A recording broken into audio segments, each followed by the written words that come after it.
You know, we really should have gone with the handcuffs. Valerie's sister cackled, unwrapping a small velvet box with a cheap plastic collar inside. Would have matched the HR complaints. Laughter exploded across the table. I sat there, smiling like I was carved from wood. Knife in hand, elbow perched beside my untouched steak. Every person in that dim-lit bistro had once called me a friend, or at least respected me enough to fake it. Now they were wheezing through laughter like I was a sitcom rerun. Because of her. It was supposed to be a quiet retirement dinner. After 26 years in logistics, I'd been encouraged to take early retirement following anonymous tips about unprofessional conduct. No investigation, no defense, just a heavily padded envelope and a bland, "We're restructuring" speech. But tonight they made it clear what the rumors really were. A projector flickered on behind me, and that's when the real carnage began. Fake screenshots. At first, I didn't even recognize them, because none of them were real. Someone had doctored old Slack logs, adding in crude remarks and flirtations that never came from me. A pixelated image of me, slouched with my tie undone, overlaid with a caption, "Let's discuss your package over drinks." That photo had been taken during a potluck when I spilled Diet Coke on my lap. Then came the fake texts, sloppy, poorly formatted, supposedly between me and a female coworker. It was laughable, except nobody was laughing with me, only at me. Chuck, my manager, had excused himself around slide 3. Didn't even look at me, just quietly dabbed his mouth with a napkin and left. Valerie leaned in, reeking of cheap perfume and Chardonnay, and whispered, "Lighten up, Thomas. It's just a joke. They know it's not real." The room didn't seem to. The room had already made up its mind. My fork clinked against the plate. That sound is still lodged somewhere behind my eyes. That, and the slow-building heat under my collar as the walls seemed to tilt. Someone handed me a gift bag. Inside was a pair of novelty boxers with "Retire from Women, too" printed on the waistband. My ears burned. That's the moment I stopped breathing like a husband. You ever feel your soul blink? Like your insides take a step back and leave your body to fend for itself? I didn't say a word. Not when the dessert menus arrived. Not when the waiter asked if I wanted to take home the leftover cake. I just stood up, folded my napkin, and walked out. Left my coat, my wallet, even my phone. That's the night everything died, except the part of me that learned how to wait. And hey, if you're still reading, consider subscribing. Apparently, 97% of people forget to. It helps the team keep digging up stories like this one. Outside, the air was sharp. Not cold, just cutting. I started walking, not because I had a destination, but because staying put meant I'd become something permanent in that room. The joke, the punchline, the "remember that guy?" Not a chance. I didn't go home that night. I didn't go back to work. I didn't call anyone. My name didn't exist anymore. And by the time Valerie finally realized I wasn't sleeping on some friend's couch or moping at a bar somewhere, I was already gone. The next morning, Valerie texted me something insipid, a heart emoji, as if the previous night's grotesque little circus hadn't happened. As if it wasn't her cackling sisters who loaded the PowerPoint with Photoshop and poison, and her who gave the green light. No apology, no explanation, just a stupid red heart, like that could reattach a severed spinal cord. I stared at the message exactly once before placing the phone face down on the motel nightstand. I'd been there since 2 a.m. I didn't cry. I didn't rage. I didn't drink. I just sat on the edge of the bed, staring at the coffee machine that blinked like a heart monitor. I'd never understood how quietly revenge starts. Not with fury, but with silence. A heavy, deliberate stillness. By 9 a.m., my phone was powered off and slid under the vending machine in the motel hallway. By 10 a.m., I was standing inside a sterile credit union, closing our joint account. I didn't even take it all. I left $11,248. The exact amount Valerie had spent on a girl's trip to Miami last spring. I kept the rest. My parting gift. The safe deposit box. Emptied. The storage unit. Swept clean. Every bill on autopay was canceled. My name removed from the mortgage. I signed the house over to her, slid the notarized forms into a priority envelope, and dropped it into a USPS bin outside a gas station. No letter. No sticky note. Just the cold legality of a man quietly divorcing his identity. I bought a burner phone with cash. 1 backpack, 2 changes of clothes, and the black watch my father left me. That was it. I disappeared so quietly, It scared even me. Not out of shame, out of precision. Valerie's family assumed I was sulking in a hotel somewhere, nursing bruised ego, maybe watching bad daytime TV, eating takeout straight from the carton, imagining some grand emotional comeback where I'd yell at them in a crowded room and storm out. But see, that kind of performance? That would mean I still cared. I didn't. I calculated. In truth, I had no intention of coming back, not as the man they recognized. I wasn't just walking away from a house, a marriage, or a job. I was erasing a version of myself that allowed them access. A version that thought loyalty meant swallowing disrespect. The last thing I did before leaving the state was change my name. Legally. First name, Thomas. Last name, Halden. My mother's maiden name. Barely remembered at family funerals. It felt like wearing someone else's skin, and I liked how it itched. I booked a long-distance Greyhound under the new name. Sat in the back corner, hood up, headphones in, volume off. Just the rhythm of tires and the rustle of strangers avoiding eye contact. What followed wasn't glamorous.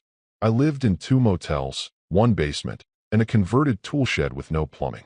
I scrubbed toilets, washed cars, worked under-the-table shifts hauling crates for a seafood warehouse at 3 a.m. And I did it all while listening, really listening, to people who'd never been invited to PowerPoint humiliation dinners. They taught me more than any manager ever did. Meanwhile, Valerie kept calling. The calls came to the phone I'd left under the vending machine. Must have rung for weeks before the battery died. I imagined her staring at her screen at midnight, angry texting, "Why are you doing this?" between rose gulps, too proud to admit she didn't know who she was without someone to insult.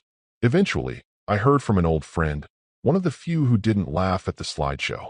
He texted me from a new number with a single line. "They're saying you're dead." Good. Let them. At first, Valerie did what Valerie always did, deflect, laugh, roll her eyes and toss her hair like the world was just one long sitcom, and she was the clever one with the best lines. "Oh, he's probably off pouting somewhere," she told her Pilates group. "You know Thomas. Sensitive, like an old cat. He'll come dragging back once he runs out of microwave burritos." Her sisters giggled along, especially Megan, the one with the wine breath and zero conscience. They even posted a meme about it on Facebook. A photoshopped picture of a milk carton with my face on it. "Have you seen this man? Last spotted losing his sense of humor." Hilarious. But by week 3, something shifted. Subtle at first. Valerie called my old job under the guise of just checking in, but HR clammed up the moment she said her name. "We can't discuss Mr. Fairchild's exit details," the rep said. Cold. Formal. "I'm his wife," Valerie replied, laughing like that still held weight. "Ma'am, this line is being recorded." Click. She called again the next day. Got transferred to legal. That's when the word hit her like a brick through a windshield. Defamation. Turns out, my company had quietly begun reviewing the entire mess from that retirement dinner. Not because of me, I was gone, but because Chuck, my manager, had forwarded an internal email with screenshots of the gag slides. HR compared the images to official communication logs. None of it matched. None of the messages existed in their systems. Worse, one of the spoofed emails had metadata, and that metadata traced back to Megan's living room router. Suddenly, Valerie's smug little dinner theater wasn't a joke. It was documented character assassination, broadcast in front of employees, supervisors, and investors. The company was sitting on a potential PR bomb, and their lawyers were preemptively shielding the fallout. Valerie called Megan in a panic. "You said you used a burner." "I did." "Well, then how the hell did they trace it back to you?" "I used my neighbor's Wi-Fi." Megan shouted. "It must have bounced or something." "Jesus Christ," Valerie muttered. Then she did what cowards always do. She tried to reframe the narrative. Claimed I'd agreed to the prank. That I'd even helped plan it, but backed out last minute and threw a tantrum when I realized it didn't land. She floated that version to anyone who'd listen. Her friends, her mom, the neighbors, the guy who walked her dogs. But the cracks were starting to show. Because now people were asking where I was. If it was all just a misunderstanding, why hadn't I filed for unemployment? Why wasn't I cashing pension checks? Why didn't I sue? Why did I vanish like a ghost? And worse, why was she being contacted by a lawyer who sounded anything but friendly? Valerie stopped laughing. Megan stopped answering her phone. Her gym friends noticed she was showing up less, wearing oversized sunglasses inside. Rumor had it she cried during hot yoga and pretended it was just allergies. At brunch, she was quiet, picking at her avocado toast while others whispered. The kicker came when she tried to access our old joint account and discovered my name had vanished from everything, except the mortgage, which she now owned, alone, along with the full tax burden, property insurance, utilities, the roof that needed replacing, the septic system we never fixed. She called the bank. "Ma'am, the property was legally transferred to you. There's nothing more we can do." And finally, it began to dawn on her. The man she'd spent a decade undercutting hadn't just left the room that night. He'd evaporated and taken the oxygen with him. The first PI she hired was one of those ex-cop types, crew cut, leather jacket, name like Doug. He charged her $2,000 up front and promised results in 7 to 10 business days. He came back with a printout of nothing. No activity under my name, no digital paper trail, not even a parking ticket. "Are you sure he didn't off himself?" Doug asked casually, sipping gas station coffee across from her at a diner. Guys like that get embarrassed, blindsided like that. They sometimes check out early. "You looking to recover a body? Or a husband?" Valerie slapped the file shut and walked out. Doug never called back. She hired a second investigator. Younger, sharper, ex-intelligence analyst. He used words like metadata lattice and thermal ghosts. He didn't bother with bank accounts or credit cards. Those were clean. Instead, he pulled traffic camera footage, bus station manifests, even tried facial recognition on government databases. Again, nothing. Whoever he is now, the guy finally told her he planned this. He scrubbed himself, burned his trail. Most people don't even know how to disappear. He trained for it. That's when the panic became real.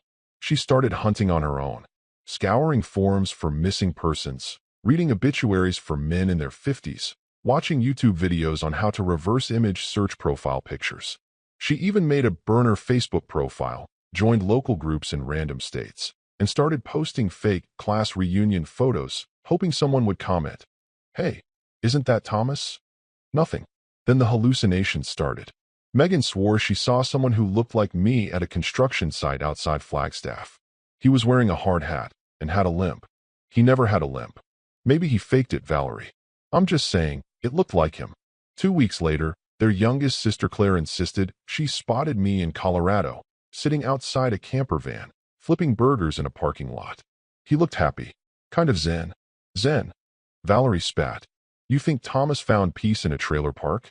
That's when the fighting began. Whispered accusations turned into screaming matches. Claire said Valerie was obsessed. Megan accused Claire of lying for attention. Valerie told them both to go to hell. Their group chat, which once buzzed with memes and middle-aged sarcasm, went dark. Still, Valerie kept searching. She pulled up satellite images of towns in the Midwest, looking for faces in crowds like a lunatic in a thriller.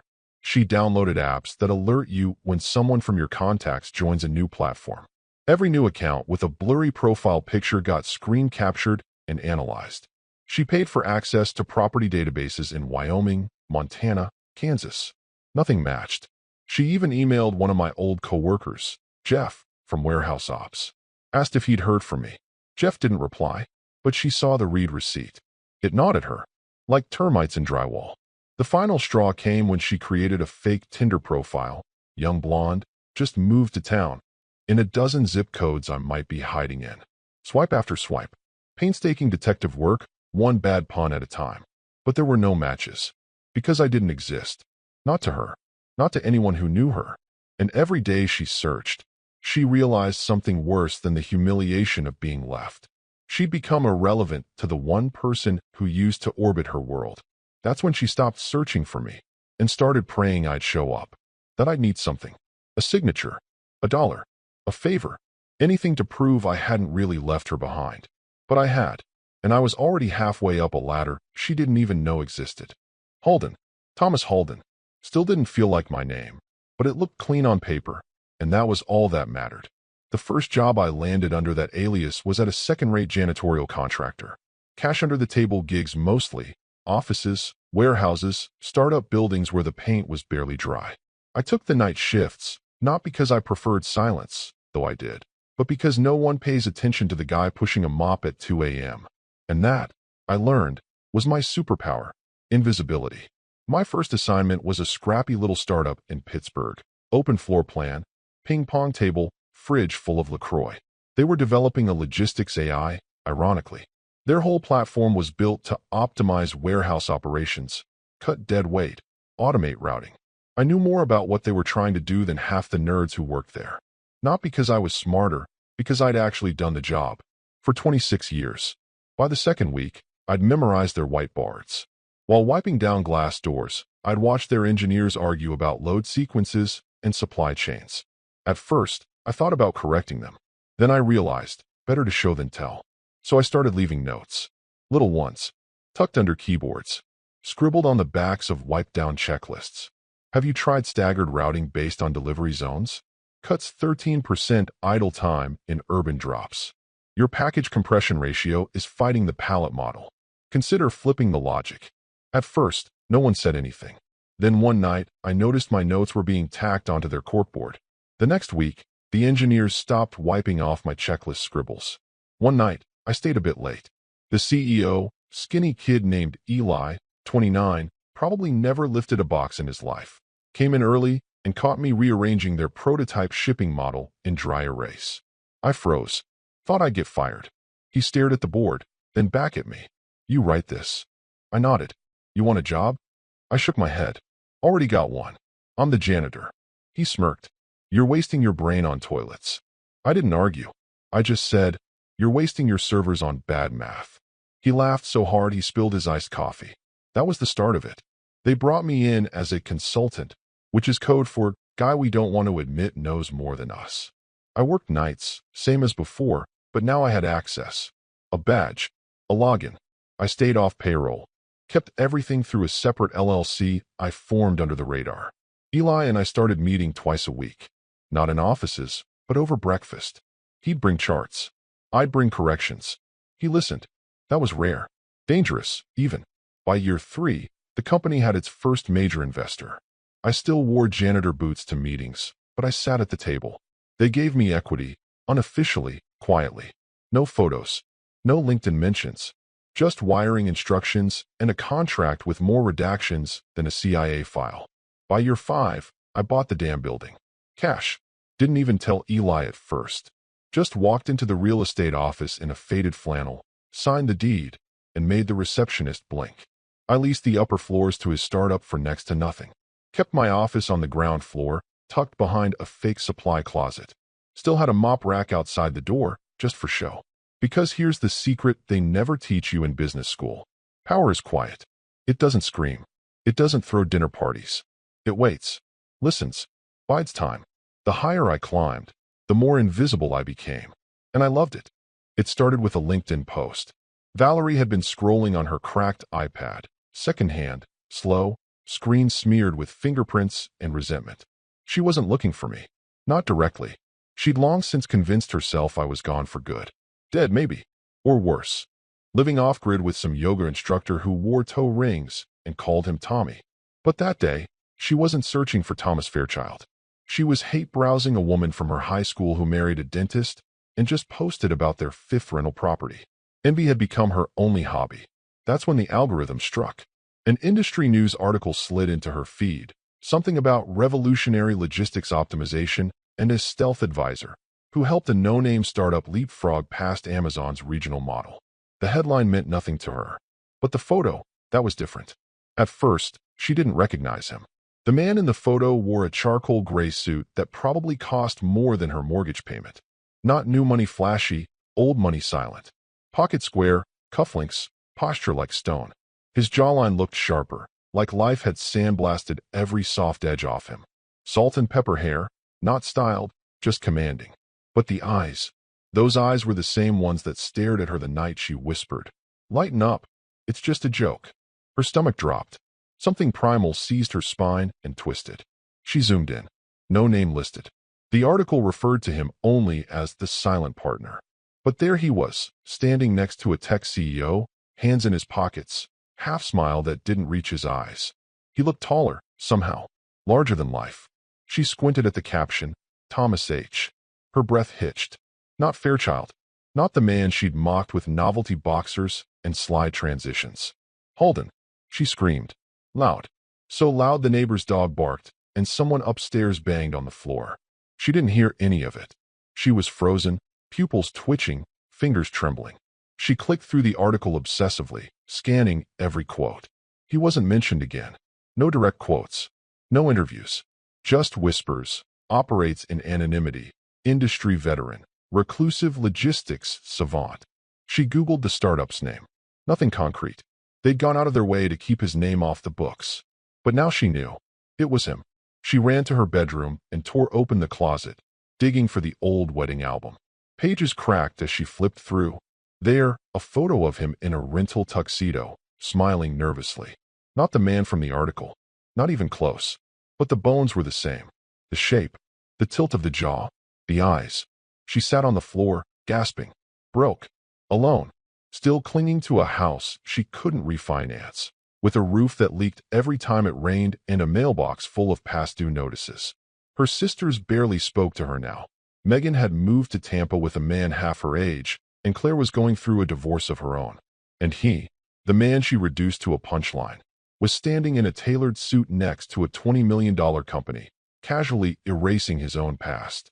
She pulled up her phone and began typing his name into every database she could find. Thomas Halden. No profiles. No photos. No contact info. But the rage had reignited. Not because he was alive. Not because he was successful. Because he had done it without her. Worse, he'd done it because of her. She didn't bother calling ahead. Valerie borrowed her neighbor's car, some dented silver Kia with a dashboard that blinked like a dying Christmas tree, and drove 3 hours straight with nothing but a screenshot and a sick, obsessive drumbeat pounding through her skull. She wore a black blazer that hadn't fit right since 2015 and heels that clicked too loud on the sidewalk.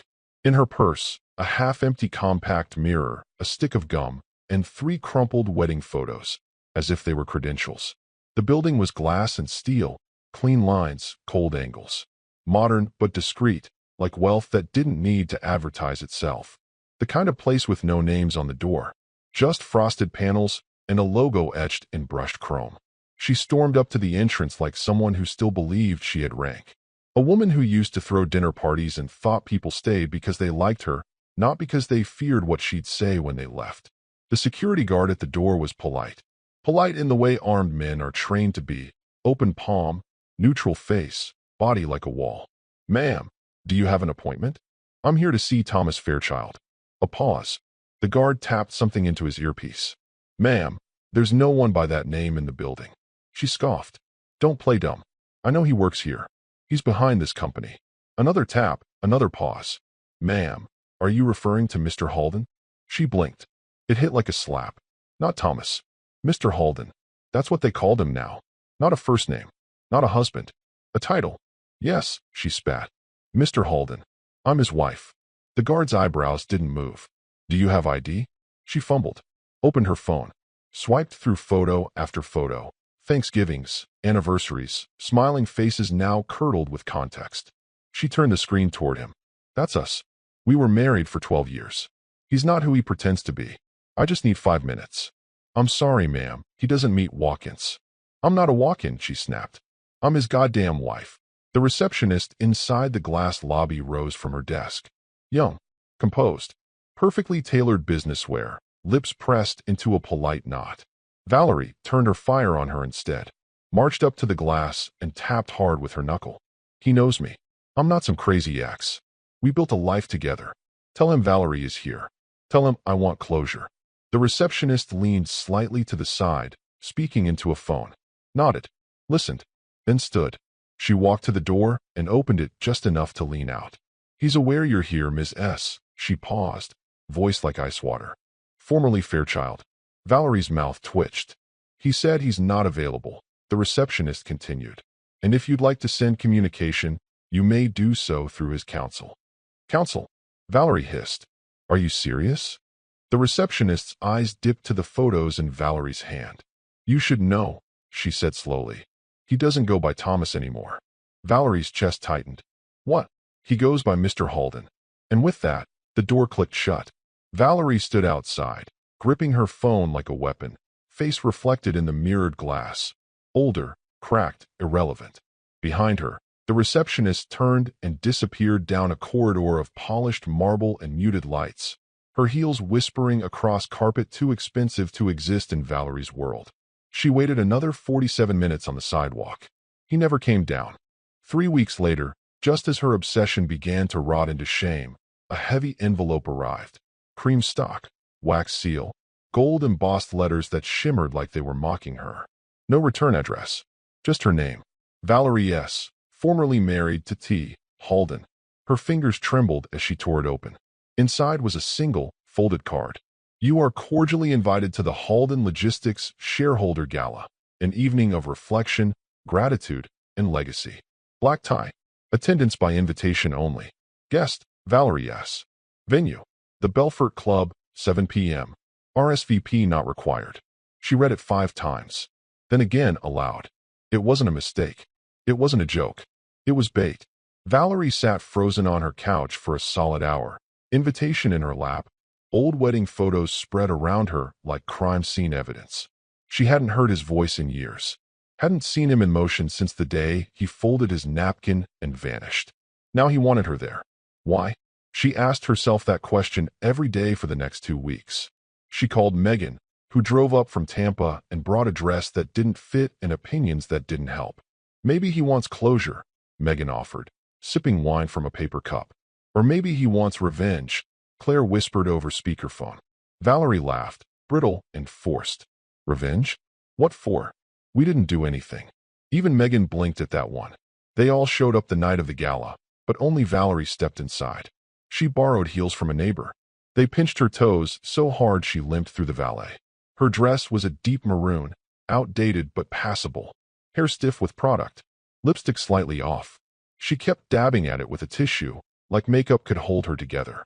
The Belfort Club was a glass cathedral for the rich. Crystal chandeliers swayed above a floor of polished stone. Uniformed staff glided between guests with trays of champagne and canapes that looked like edible origami. The air buzzed with money and ambition. She stood in the foyer, surrounded by men in tuxedos and women in gowns that whispered when they moved. Nobody looked at her. Nobody recognized her. Not until the receptionist approached, tablet in hand. Name. She cleared her throat. Valerie S. The woman's eyes scanned the tablet. You're on the list. Mr. Halden has arranged a table for you. Valerie tried not to flinch at the name. Mr. Halden. Not Thomas. Not Tommy. Not honey, babe, or any of the thousands of casual nothings she'd used to flatten him in their years together. She stepped into the ballroom. It was vast, gold, ivory, elegance turned up to 11. A string quartet played something slow and expensive. Waiters offered drinks with discreet, gloved hands. And there he was, across the room, standing beneath a massive arch of glass and steel, framed like the final shot in a movie. He wore a black suit, clean lines, no tie. Just that same stillness, that same calm. Talking to someone with a glass of whiskey in hand, his smile a faint echo, never reaching the eyes. She froze. He hadn't seen her yet. Or maybe he had. Maybe he always saw her before she saw him. She took one breath, shallow and sharp. Megan and Claire texted from the parking lot. You good? She didn't respond. Because for the first time in her life, she didn't know. And then he turned. Saw her. No surprise. No smile. Just a nod. Acknowledgement. A chess master touching a piece he already knew he'd sacrifice. She moved toward him like she was walking into traffic. Slow, disoriented, every nerve unsure if it was supposed to fight or flee. The ballroom seemed to tilt as she crossed it. Faces turning, eyes catching, some polite enough to look away. He stood alone now, swirling the last of his whiskey. No entourage. No arm candy. Just presence. The kind of calm that makes powerful people uncomfortable. Thomas, she said, her voice tight, soft. He didn't flinch, just turned slightly, gave her a glance with all the weight of a hammer dropped in a well. It's Halden, he said. She almost laughed, but it caught in her throat. Right. Of course. I had to ask. I had to know. How did you do all this? She gestured with both hands, not to the chandeliers or the tuxedos or the perfect orchestra playing Bach, but to him, the man he'd become. Older, yes, but carved, focused, like whatever pain he carried had been melted down and reforged into something sharp. I mean, she stumbled, after the dinner, The prank, the fallout, all of it. How did you turn it into this? She wasn't smiling now. No sarcasm. No smugness. Just the beginning flickers of something dangerously close to awe. And maybe, regret. He looked at her for a long time. Not cruelly. Not tenderly. Just precisely. You handed me freedom, he said, voice even, like he'd rehearsed it for years. She blinked. What? You think you broke me that night? The truth is, you did me a favor. You burned the last thing holding me back, the need to be liked. The desire to be seen as good. She stepped back slightly, chest rising. It wasn't me, it was a joke.